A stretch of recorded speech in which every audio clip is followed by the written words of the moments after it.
All right, you already know what it is. Your boy Shorty Rock checking in live and direct. It's the Khaliseum, man. Listen, make sure y'all download the Khaliseum app, www.thekhaliseum.com/app. But listen, this is We Run the City TV. I got a very, very, very, very special guest in the building. She's doing something very big, something very phenomenal. You know what I'm saying? So I definitely got to give her props. But matter of fact, why don't you go ahead and introduce yourself to the people who don't know who you are? Well, I'm Kueen K, big bully trap with the stick on that. Yeah. Big CEO of House of Motion Season 1. I started a reality show a few months back it's basically a platform for girls to show their motion. A lot of women are not supporting each other or too scared to come together and do some stuff and showcase their talents to get more networking opportunities and content, which is the most important thing. So I started a platform and a show for girls to come on here and pop their shit and show their motion to expand to other fans and broader networks and stuff to get out there further than what they are. Okay, I feel like you're a professional. You already controlling the interview. Slow down. Oh, I'm sorry. This is my job. This is what I do. You know what I'm saying? Slow down for a second. Okay, so let's talk a little bit about you first. Okay, so I did a little bit of research, not a lot. You know what I'm saying? So I know that you're a rapper. Right. All right, and you used to be a dancer too? Yeah. Okay, so tell me just a little bit about where are you from? Where did you grow up? Like your whole little backstory. Okay, well, I'm originally from Jersey. Okay. I grew up there. Okay. So I would have never known that. Yeah, I'm from Newark. Okay. Essex County, Brick City. Yeah. All right. I've been in Alabama, Tuscaloosa for a few years. Okay. So that's like another home for me too. That I've been, there about 10 years. Yeah. I grew up in a very strict Muslim family. I'm the only child. Oh wow. Yes. Okay. Really the only girl of the. Girls are not dominant in our family, so I was real sheltered and real overprotected. So both your parents were Muslim? Yes. Okay. Yes. And did you grow up with both your parents? Well, my father died when I was 5. Oh, sorry to hear that. So yeah. But your mother was a strict Muslim too. Yes. Okay, so she continued it on even though my mom, my uncle, our family, because my grandma and my granddad was Muslim. Oh, okay. So yeah, our family, like our whole family, is literally Muslim on my mom's side and dad. Okay. So yeah, I grew up with that and. So at what age did you actually come to the South? Like early 20s. Oh, okay. Yeah. So you spent your high school days and your junior high school days up in Newark. Yeah. Okay, so while you were growing up in Newark, right? Did you have a good childhood, a bad childhood? Like how was it, even though your father passed away and all that? Right. Yeah. Well, honestly, I grew up very fortunate. Good family, good wealth, and stuff like that. Oh, y'all was rich? They was rich, I was, I ain't had no bank account with the money in it, but yeah. So they was giving you a little bit. But... Yeah. Okay. Yeah. I grew up like that. I didn't really have a lot of rough times in my life, but I did experience some rough shits, coming up in my mid-teens, experiencing life, people, and everything around me. And when you was actually living in New Jersey, what was like the worst thing you saw? I've seen people get shot. Oh, dang. That's pretty bad. Yeah. Okay. It was bad, but I guess when you from certain places and stuff and you see things, it's just become like an everyday thing. That's crazy for you to say somebody getting shot is every day. Yeah, I mean, it wasn't an everyday thing, like, because I feel you kind of desensitized a little bit. I done seen people shooting up in their arms on the corners and stuff like that. I done seen that. I mean, it's rough everywhere, but yeah, it is. Real. I done seen this downtown Newark Weekway, all of that stuff, and I done seen that. So seeing somebody get shot at and shot, it didn't really do effect on me like it was somebody else. Okay. So, I mean, that's just part of life. So who did you talk to when you saw things like that? I really didn't talk to nobody, It was just something that, it wasn't like, I was just in the danger. I was in places I wasn't supposed to be. Like I said, I grew up very wealthy, but I was in the hood. I used to always be in the hood, places I wasn't supposed to be. Okay. So I seen a lot of things and stuff, and it just became like another part of me. Okay. Yeah. All right. So like what made your family want to come down south? Well, my mom did get remarried. Okay. And he was from Utah. Alabama. Yeah. Okay. Utah, Alabama? Yes. There's a Utah, Alabama? It is. Oh, snap. Yes. See? You learn something new every day. It's the country, no grocery stores, no nothing. Like, I became like a country girl, dirt riding bikes. I like to go mud riding, all that type of stuff. Mud riding, okay. They introduced me to that. So that's exciting and stuff. So I do like a lot of country little stuff, have fun, kickbacks and stuff. But yeah, that's why I ended up down here. Okay. All right. So Utah. So you was in Utah. You said Alabama. What did you say? Utah, Alabama. It's crazy for me to put those two words together. You know what I'm saying? But okay, so Utah, Alabama, all right.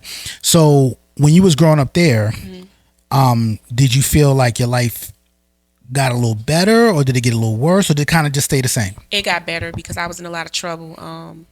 I was getting arrested. I was in situations that I wasn't supposed to be in, doing things that I really ain't supposed to be doing. And When you was up there in New Jersey? Oh, And okay. you go to jail. Okay. And get some real time. So it's just, a lot of things that my family did know. There was a lot of things they didn't know.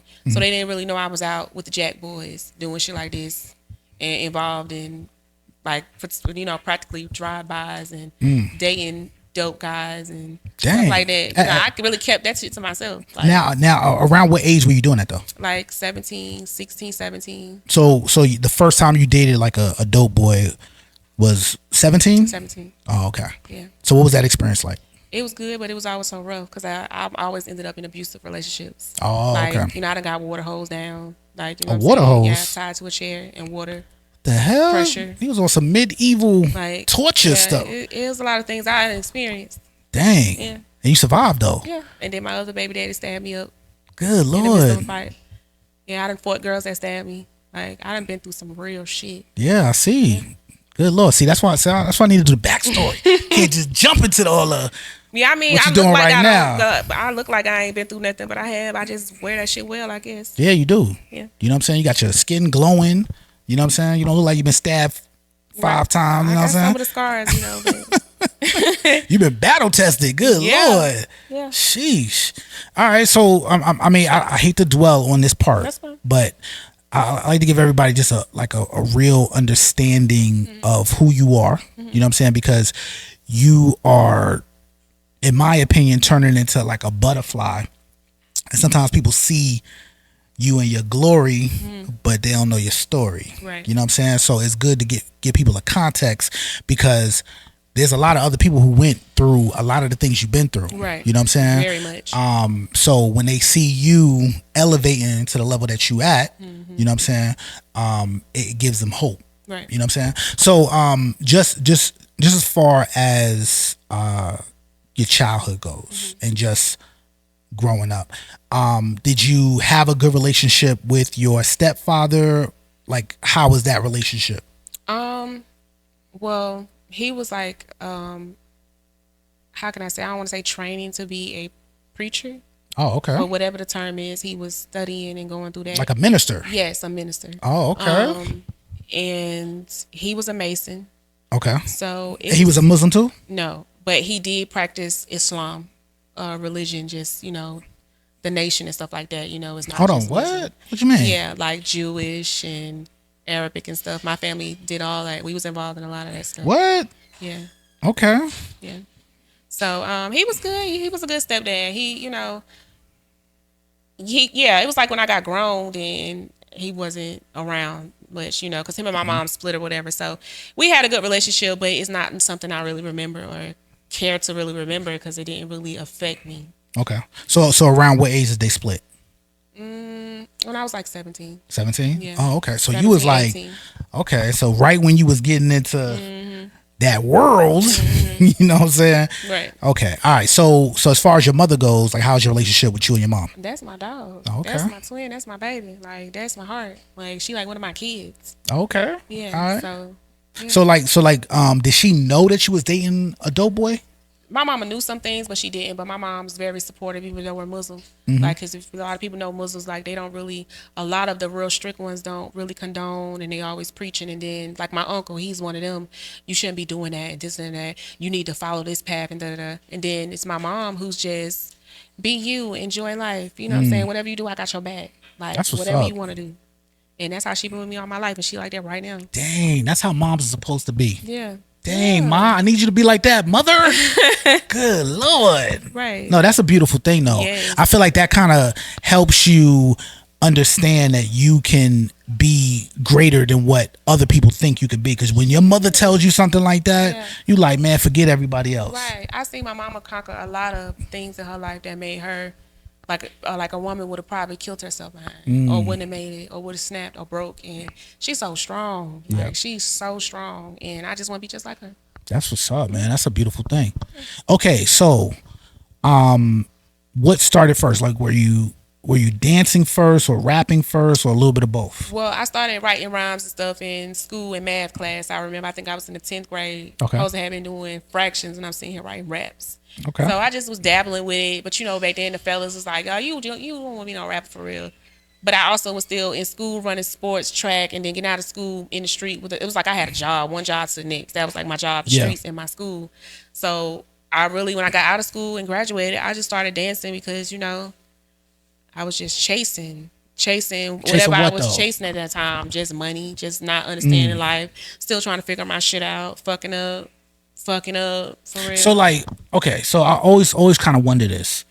Why specifically did you go to dancing? Because you could have did a million other things. You could have, but that money come instantly. Okay. Like you get it right then. Because you it's so fast, it's right? So fast. As soon as you get on stage, money's right there. It's right there. Okay. And that's just the fastest way people see it. There's no other way. It's either robbing or dancing. For, you know, women, like, you know. So some things, and for guys, it's selling drugs. Yeah.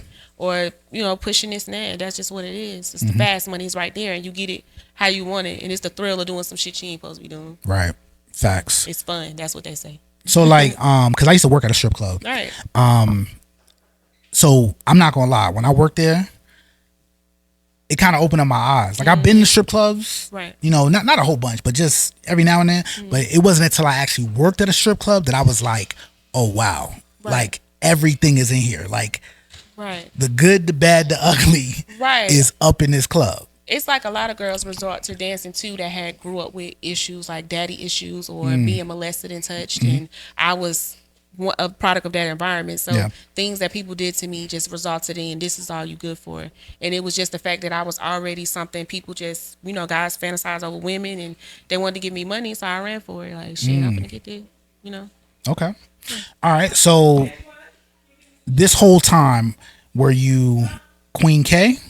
Or No. did you have a different nickname? I've been Queen. Okay. Queen, yeah. Okay. So always spelled with a K? Okay, so Always with a what's the K significant? Well, like what is the meaning behind the K?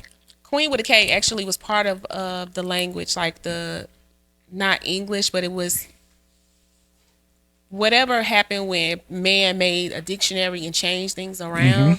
In Roman time, Queen was spelled with a K, and it was spelled like Kwuen. It was just a different abbreviation, and I just ran with that because I just wanted to be different and unique. Everybody calling themselves Queen, Right.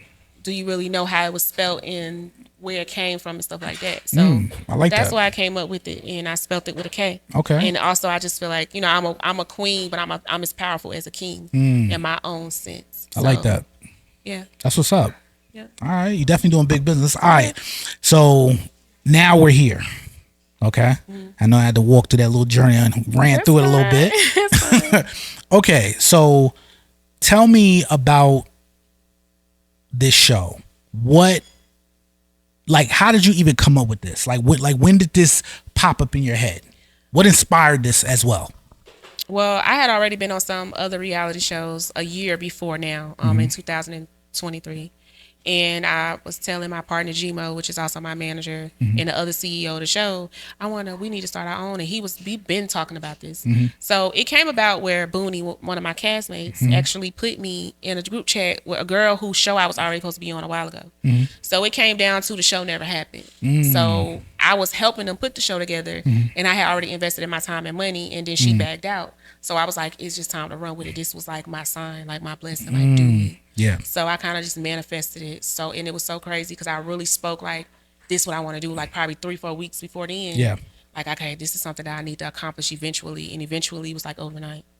So yeah, that's how it came about. And Okay. some of the girls came from that chat to this show. Oh, that's what's up. Yeah. So, so personally, I think this is a monumental thing. Just to be honest, like I know we in Atlanta, and in Atlanta, you probably see a bunch of people doing reality shows, but in other parts of the U.S., like literally 2-3 hours from now, or maybe even an hour out, no one's doing this. Right. You know what I'm saying? Like this would be considered something ginormous. Yeah. You know what I'm saying? To even think that you could put together a reality show and here you are doing it. You know what I'm Right. saying? So, okay, talk to me about the House of Motion. Tell me the concept of it. Okay, so the concept of House of Motion is basically a platform for women to come together and show their talents and brand themselves and push themselves out there. A lot of these girls already have their own platforms and stuff, but you can always get a broader audience and grow in different directions because you might only be centered in one area. Right. But I'm centered in another area, and my fans gonna, migrate to you. Put that mic closer. To you, you know what I'm saying, to see what you got going on. Right. So I just wanted all of us to come together and really get these girls a place to show their stuff, to get seen and network and get other, bookings and recognized and fans and more followers and content, grow their stuff, grow their platform. So what are they doing on the show though? Okay, well, on the show, we have a little, we had a little spicy stuff going on, which that's all women. We're catty, we argue, we might fight. But after it's all done, we come together. We're out at the clubs performing. Some of us are music artists, so some of them are performing songs. Some of these girls are dancers, so they're dancing, showcasing themselves. Some of these girls are on movies.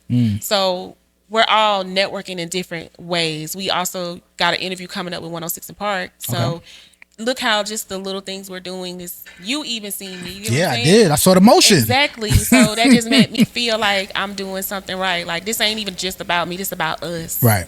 Yeah. Showing like we can come together and make some shit make sense. So are y'all like a team, or are y'all competing for something, or are y'all living together? Like explain that. Well, we come together and film when we have a lot of things planned. Like I put some stuff together for shows and interviews and stuff like that, and we film season 2. Like, for example, we're finna cast for season 2. Now, some of the girls might that be considered OGs want to come on the show and be on there with the other new girls to see what they got to bring and network and mesh together. You get what I'm saying? Yeah. So we're living in the house. We're in the house for 3-4 days. We're just in the city, invading every spot we can, any podcast we can, popping our shit, turning up, showing we the it girls, the new wave, like all that extra drama shit and all that other stuff. This not that over here. We might have a little, but this not what House of Motion about, because there ain't no motion in fighting. Right. And that's just dumb shit. So basically, y'all coming together to kind of help each other. Yes, to help each other. Oh, that's amazing. That's woman a empowerment. totally different spin on reality shows. I'm a woman. I'm for women. I love it because it's hard for us. They think it's easy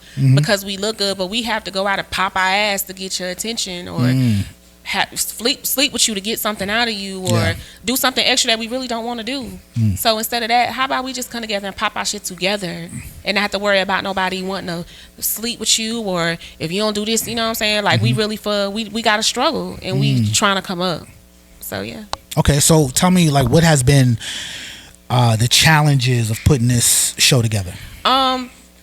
Everything about it is kind of challenging, especially finances, because this is like out of pocket. Like, nobody's sponsoring us or anything for real with this season. This is something that's running out of our own money from what we make every day. So it's challenging with that. And then it's also challenging trying to make sure everybody's, getting help with their area's production and making sure stuff is running smoothly. And then we also got the girls that's turning up and getting drunk, and they sometimes not listening. So it's a little frustrating, but it's all worth it. The project is worth it. So who do you feel has really stood out to you or surprised you in this show? I'm gonna get a little bit more intense and direct when we got the whole cast, but you know what I'm saying, I just wanted you to give me a little taste right now. Of which girl? Yeah, like who do you feel like is a standout person on the show right now? Honestly, I really feel like it's really like 3 of them. Okay. Moolah, she's my top tier from the pre-filming we did. I really take to her because she's real. She just like whatever. Like, I'm on what you on. Yeah. And she owns her personality, how she looks. She walk with a switch. Like, they bitch be switching that ass when she walk. Like, she knows she bad. You know what I'm saying? I love Booney. Because Booney's like, she's Booney the Barbarian, and she just lets you know that shit. Yeah. Like, she can be loud, she can be chill, she can be aggressive, and I like that about her, because she just like that. Like, sometimes you want to choke her, but she's spicy, and I love it about her. I don't, I don't be wanting to change people who they are. And I like Detroit Barbie. Oh, okay. Yeah. I like her on a personal, outside of all of this. Her music, we've been vibing, we done linked up a couple times, so I'm really feeling them 3. Okay. Yeah, but I like everybody, so let me just. Yeah, I know. like all of it's them. it's like your kids almost. You know what I'm saying? But you know, them the ones that take to me a little bit. You know, and Okay. Bob, she texted me too. Me and Bob is like on a whole nother level. Okay. Like we aliens when we together. So that's my boo too. Okay. So when I look at your team and I look at the optics so far, right? I feel like you're establishing a company. You know what I'm saying? Because this is like I know you probably already got your own company, but I'm saying that this House of Motion in itself is its own entity, right? And it could create a whole life on its own. Yeah. You know what I'm saying? So what is your vision for the House of Motion? I'm kind of making. I really wanted to go far, like season 1, not even just season 1, 2, 3. Like we're naming it different cities. Like I plan to tour with it. Okay. Each season, like next season, I plan to tour somewhere else. And what city? Yeah, I'm not sure. I've been kind of leaning towards Texas or Florida. You know, even if it's not just girls from them state, you don't have to just be from that city or state. Yeah. Like, but that's where I want to go next. Migrate around with it and touch the south of it, and then start spreading and. Like I just see it being a big wave. Like, I want to go on House of Motion. They really supporting each other. They really trying to get a bag. They really on some more shit. Yeah. So, you know, I just want to break away from what everybody used to and do something else that's really going to benefit all of us. Right. Now, is the Motion TV network also your company? Yes. Okay. So tell me a little bit about the Motion TV network, because I see it online and to me, like y'all about to be the next Zeus. Right. You know what I'm saying? Yeah. Which is closely getting to $1 billion company. Right. Right. So tell me a little bit about Motion TV. Motion TV Network, we decided, me and the other CEO decided to make Motion TV Network because we just didn't know who network to go to. Everybody wanted us to put us on a network, but I just felt like it wasn't the real benefit for us. Like, I really felt like I don't just want to be on somebody's network because they need shows on there. Like, I want us to have our own platform where we run it and put what we want on it and help our people get further than just, oh, well, we don't want that show. Or, like, nobody we hang with is not a big deal. So I just wanted to create a platform for my people to put their stuff somewhere and not have to keep searching and getting told no, or you come back to me when you have this many followers, or well, we think it's, or we want to buy it from you. You know what I'm saying? I'm just giving people a place to spread their wings. Okay. So I like that. That's the network for it. Okay. All right. So as far as the House of Motion, how can people actually watch it? And then also, how can people contact you, maybe a sponsor, or maybe if a young lady wants to get on the show, let them know your information and all that. Okay, well, basically, House of Motion season 1 will be dropping after filming. We're not really sure when filming episodes and stuff be ready. We probably gonna take about 6 to 8 weeks to get everything together. Then we're gonna have a premiere, and then after premiere, and once the season finish, we're gonna have a reunion. Okay. So all of that is going to be on Motion TV Network. And you can follow the House of Motion page at House of Motion Season 1 and Motion TV Network on Instagram. And you can reach me through there, like for contacting, for anything, information, getting casted for next upcoming shows. Like we have a new show coming called The Getaway. It's like a mini series, and it's going to be like some girls going away having fun, being baddies, like not no drama, just fun, bougie, yachts, all that stuff. So we're really like on some good vibes. Hey, I like it. Yeah. I'm not gonna lie, I'm very surprised. Yeah. You know what I'm saying? Because normally, we done been on a couple sets of Love and Hip Hop, right, Real Housewives of Atlanta, right, and it's always some type of drama going on. So to be on your show, and to know that you're doing independent and you're doing it with some women empowerment, like I ain't gonna lie, I'm very impressed. Right. You know what I'm saying? So I'm looking forward to talking to your cast. Yeah. I'm looking forward to watching your movement, and I want to come to the premiere. Oh yes, definitely, definitely. You gotta come. That's all the show I was gonna talk to you about that. You definitely gotta come. That's what's up. Okay, so listen, this is Shorty Rock, Shorty ROC NYC on all platforms, but this is We Run the City TV. Y'all make sure y'all check out the House of Motion, and make sure y'all check out these other videos we're about to drop with the cast members, and then I'm gonna bring everybody together, and we gonna talk. Yeah. Then I'm gonna get in y'all business a little bit. You know what I'm saying? Let's do it. All right, let's make it happen, and we out, baby. Peace. We run the city, value 1. This one is called Flexing by King Shorty Rock. I need them to feel it. You already know I'm coming. Yeah. Trying to get this money, gotta make it stack right. Just in case my baby mama don't act right. My side chick blowing up my phone. It was good while it lasted, leave me alone. Now I'm in the zone with a thick cougar chick, I calling me alone, cause she me alone. I ain't Drake, but the girls love my songs. No break, one take,